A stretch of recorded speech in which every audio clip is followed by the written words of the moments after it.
All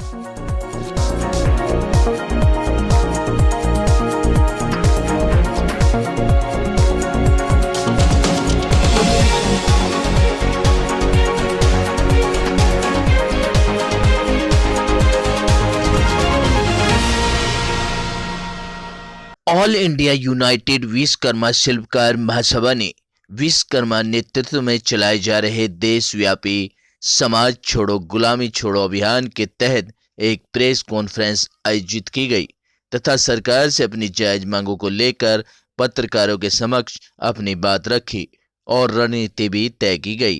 क्या कहना था विश्वकर्मा शिल्पकार महासभा के अध्यक्ष अशोक कुमार का, सुनाते हैं आपको भी। आज दिल्ली में प्रेस कॉन्फ्रेंस का हमारा मुख्य उद्देश्य है कि संगठन पूरे भारत में विश्वकर्मा समाज के लोगों को जोड़ने का एक बड़ा अभियान चला रहा है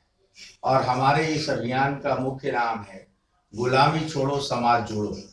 और ऐसा इसलिए भी हम चाहते हैं कि समाज के लोग जो सामाजिक अन्याय, असमानता और विषमता के शिकार हुए हैं, इस समाज के लोगों के साथ अब तक जितनी भी सरकारें हुई इस देश में आजादी के बाद, सभी ने उपेक्षा और भेदभाव किया और इस समाज का सिर्फ वोट के लिए इस्तेमाल किया, बाद में इस समाज को धोखा देने का काम किया। हम सकती है तो हमें 1950 में जो राजाज्ञा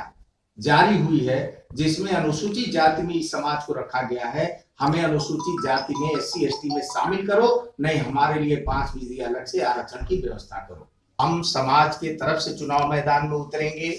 हमारा ऑल इंडिया यूनाइटेड विश्वकर्मा शिल्पकार महासभा यह देश का एक बड़ा सामाजिक संगठन है जो पूरे भारत में विश्वकर्मा समाज के हमारे जो 5 भाई हैं, मनु मैत्वष्टा शिल्पी दैवज्ञ, सभी का प्रतिनिधित्व करता है, जिनकी संख्या 25 करोड़ से अधिक है। और हमारी 26 उपजातियां हैं जो विभिन्न जाति उपनामों से पूरे भारत के अंदर फैली हुई है। हमारी जो यही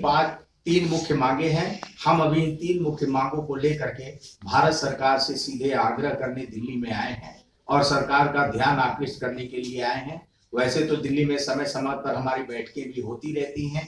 और मुख्य रूप से हमने दिल्ली में पिछले दिनों जंतर मंतर पर धरना प्रदर्शन करके भी सरकार को चेताया था और यह मांग किया।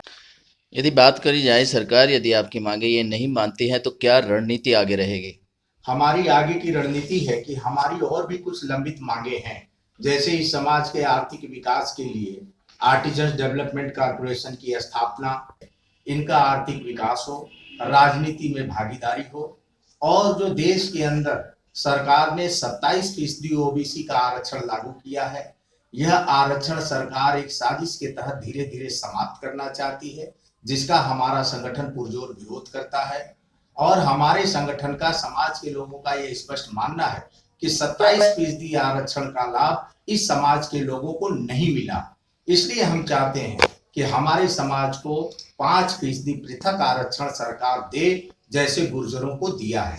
अगर हमारे लोगों को 5% आरक्षण सरकार नहीं देती है तो गुर्जरों की भांति हमार पार की सीधी लड़ाई लड़ने को मजबूर होंगे। सरकार अगर हमारी इन मांगों पर लोकसभा चुनाव से पहले ध्यान नहीं देती, अपने घोषणा पत्र में हमारी मांगों को शामिल नहीं करती है, कोई संतोषजनक सरकार का रुख नहीं होता है, तो हमारे समाज के लोग पूरे देश के अंदर नोटा का इस्तेमाल करेंगे और इस चुनाव का बहिष्कार करेंगे। इसके साथ साथ पूरे भारत में हमारे समाज के प्रतिनिधित्व वाले जितने भी संगठन हैं, उन सभी संगठनों का एक महागठबंधन तैयार करेंगे और उस महागठबंधन के माध्यम से हम पूरे भारत में अपने उम्मीदवार भी खड़ा करेंगे। और हमारे समाज की इतनी ताकत है, 11.5% हमारे मतदाता हैं पूरे भारत के अंदर और हर लोकसभा क्षेत्र में 1 से 1.5 लाख हमारे मतदाता हैं और हम किसी भी पार्टी के